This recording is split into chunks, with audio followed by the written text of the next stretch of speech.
The Quintanilla family is saying goodbye to the man who made it all possible. Abraham Quintanilla Jr., the father of Tejano music legend Selena, has passed away at 86, and the story of how he got there will break your heart. His son, music producer A.B. Quintanilla III, shared the heartbreaking news on Instagram December 13th. The post was simple, but devastating. "It's with a heavy heart to let you guys know that my dad passed away today." He posted it alongside a photo of his father set to Pedro Infante's classic song, Cien Años. No cause of death has been released. The family is asking for privacy during this difficult time. But here's what you need to understand. Abraham Quintanilla wasn't just Selena's father. He was the dreamer who refused to give up, the manager who saw potential when no one else did, the man who sacrificed everything for his children's success. Born February 20th, 1939, in Corpus Christi, Texas, Abraham grew up in a world of racial segregation, Spanish at home, English at school. Two different worlds he had to navigate every single day.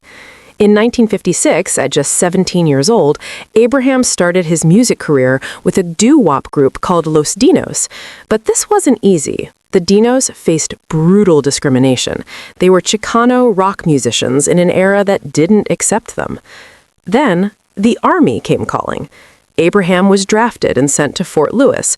There, in Washington state, he met Marcela Zamora. They married on June 8, 1963. Shortly after, their first child, A.B., was born. Abraham tried to make it work. He worked as a fry cook at Denny's, struggling to support his family.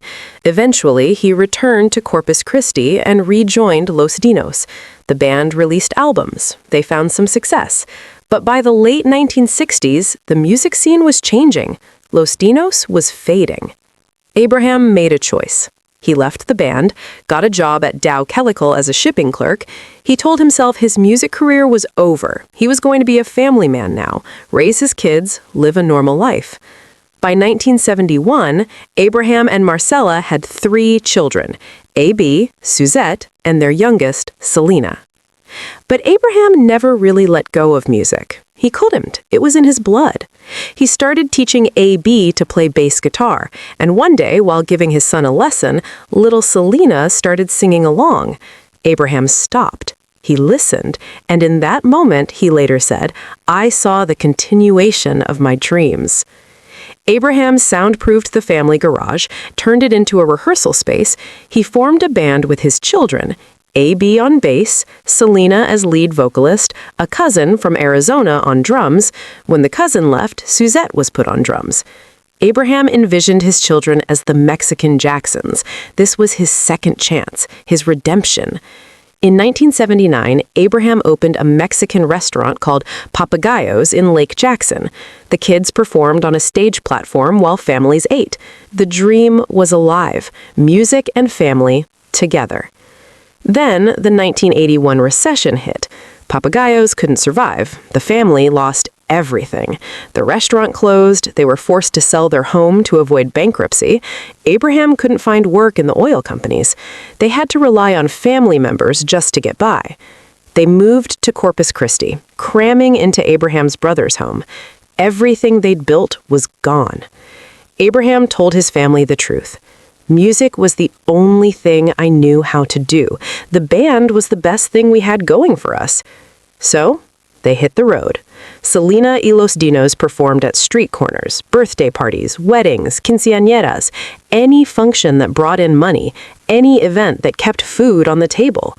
Selena later remembered, "We lost everything. We lost our house, you name it. We lost it. The only way to put food on the table was to go into music as a profession." Abraham pushed them hard. Daily rehearsals, constant performances. He was strict, demanding. Some called him overprotective, but he knew the world his children were entering. He'd lived it. He'd faced the discrimination, the rejection, the struggle. In 1984, Selena y Los Dinos signed with Freddie Records. They released their debut album. But the CEO criticized Selena. She was a young female in a male-dominated genre. Abraham didn't listen. He believed in his daughter. By the early 1990s, that belief paid off. Selena went from a regional Tejano singer to an international superstar. Songs like Como la Flor, Amor Prohibido, and Bidi Bidi Bom became anthems. She was breaking barriers, crossing over into mainstream pop. Abraham was there for all of it. Managing, protecting, guiding. When Selena secretly dated guitarist Chris Perez, Abraham fired him from the band. He was terrified the relationship would derail everything they'd worked for. But when Selena and Chris eloped in 1992, Abraham eventually accepted it. He even gave them a house next to the family home. Then came March 31st, 1995. Selena was murdered by Yolanda Salvador, the former president of her fan club. She was only 23 years old. Abraham's world shattered. He told NBC Latino in 2014, "Death is a very painful thing for a family, and Selena died at such a young age. She didn't get to live her full life. She was our baby, our youngest one." But Abraham didn't let her legacy die. He couldn't. He devoted the next 30 years of his life to protecting and promoting Selena's image. He served as executive producer on the 1997 biographical film, Selena, where Edward James Olmos portrayed him. There were heated discussions with director Nava about how to tell the story. Abraham wanted to protect his daughter's image. Eventually, he told Nava, "I guess if I have to look bad to make Selena look good, I'll do it." He founded the Selena Foundation to help children in crisis. He oversaw every album release, every documentary, every tribute. He was portrayed by Ricardo Chavira in the 2020 Netflix series, Selena, the Series. In 2016, Abraham appointed his daughter Suzette as CEO of Q Productions, ensuring the family would continue managing Selena's legacy. Just last month, the family appeared in a new Netflix documentary featuring never-before-seen home videos and archives. Abraham once told Elle magazine something that captures his grief perfectly. "In my mind, she's still alive, because you get involved with all her things and doing things for her every day that sometimes I forget that she's not here with us anymore." Now, AB posted on Instagram about his father's passing, which happened on his 62nd birthday. He wrote, "Losing Selena 30 years ago is still a daily struggle for me, but losing my dad hits differently." Abraham is survived by his wife Marcella of over 60 years, daughter Suzette, and son AB.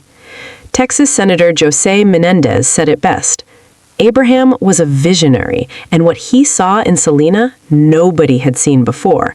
The Tejano music industry would never have gotten to where it did without him pushing and pushing on mainstream music."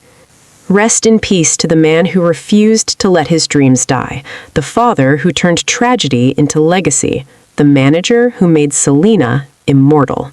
If this story touched you, hit subscribe, share this with someone who loves Selena's music, drop a comment with your favorite Selena memory. Let's honor Abraham by keeping his daughter's legacy alive.